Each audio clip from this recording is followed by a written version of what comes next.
Hello, everyone. Isn't English spelling random and confusing? I mean, when we are given a word, we have zero clue how to pronounce it. And we often get confused and don't know what to do. Do you get that? Does it also happen to you? It does happen to me. I remember when I gave my students this word, I got hilarious answers. They gave me recipe, they gave me recip, they gave me receipt, but never the correct way.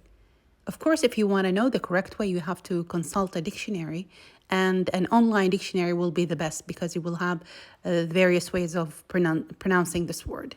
Let me pronounce it to you. Recipe, recipe, recipe. Of course, we need a recipe when we are preparing a meal or cooking. Do you keep a recipe book? I do.